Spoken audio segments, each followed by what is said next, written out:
Hi there, I'm Jack, and welcome to today's Let's Talk lesson. I'm your new trainer. Today's actually my first lesson. And you know what? I was actually running late for it. I was stuck in traffic. Now, being stuck in traffic got me thinking, man, I'm angry. And you know what? I thought that's the best lesson to start with. So today, I'm going to talk to you about anger and all the different ways you can say how angry you are in different situations.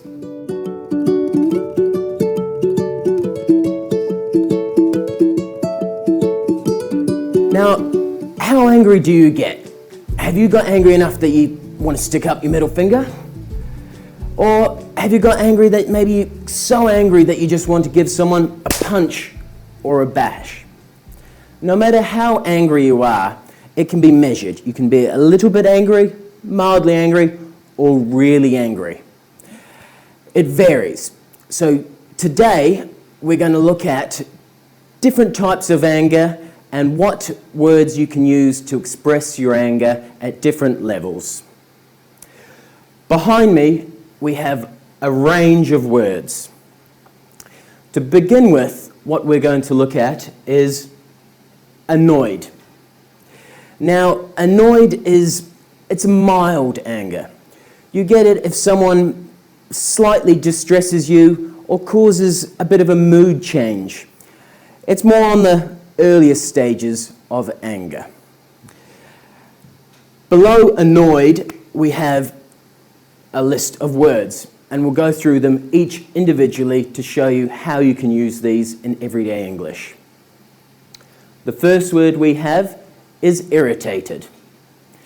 Have you ever been at work and you're finished for the day, you're just about to go home, and then all of a sudden your boss comes along, gives you a whole lot more work to do, needed to be done right away? You'd be irritated. You'd be irritated you're there for so long. Let's look at this next word, irked. It's a bit of an odd word. To be fair, it's probably again a bit more angry if you're going to use the word irked. You might need to be a bit more careful as it's not that polite. An example of this would be maybe if you heard that people were saying some not very nice things about you. Maybe some rumours were started. You'd say that person really irked me. All right, let's move on to the next one. Bothered. It's pretty standard to be bothered. I get bothered all the time. I get bothered by the smallest things. An example of this would be someone chewing really loud with their mouth open. That bothers me. What's next, shall we see? Miffed. Miffed is a bit of an odd word. I guess the way you'd use this is, have you ever gone maybe to the office, the break, the lunchroom, gone into the fridge to grab your lunch to find that it's not there? Someone has taken it. You'd be so miffed. We'll move on to our last one for the annoyed category, agitated. Now, agitated, I think most people get agitated in everyday life. For instance, I said I was running late today in traffic. We were there, we're coming up to the traffic light, and then someone zoomed in ahead and took my spot. That really agitated me. I thought I was over it, I'd calmed down, and then I went to park outside, and again someone shot in and stole my car park. Ooh, that really agitated me. All right, we've covered annoyed and different ways to say annoyed. Maybe let's look at a different category. Let's look at upset. Now, upset, you can feel angry. It's still a bit mild, but it's definitely different to annoyed. I mean, you get upset if something bad happens. You don't know why, but you get upset. You're angry, you're upset, and, you know, maybe, look, and a perfect example would be a family member dies. You're upset. It's an emotion. You're slightly angry. You don't know why. Let's look at other ways to say upset. Distressed. Right, what distresses me? Petrol prices. Have you noticed that maybe sometimes things just go up and up? The prices just keep rising. can be quite distressing. There's nothing you can do about it, but you feel that anger, that distress. We'll move on to the next one. Unhappy. Whenever we've all been unhappy. I know I've been unhappy with a breakup. Perfect example. It's an emotion. There's a little bit of anger there with it. You're not sure why, but I tell you what, most people are always unhappy with breakups.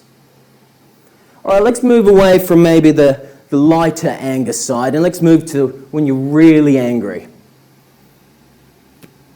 Have you ever been so angry that you're hopping mad? You're unsure why.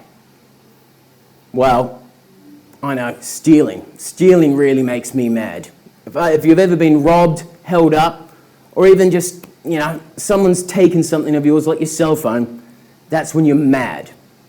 You do need to be careful when you do use the word mad, though, because in English, it can also be a mental condition and say someone's unstable. So just keep that in mind and don't use it all the time. Lastly, we'll look at resentful.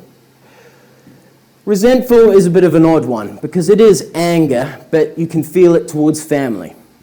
For instance, I may be resentful that my brother's a lot more successful than I am. It's just the way it goes. All right, thanks for sticking with me through part 1 of anger.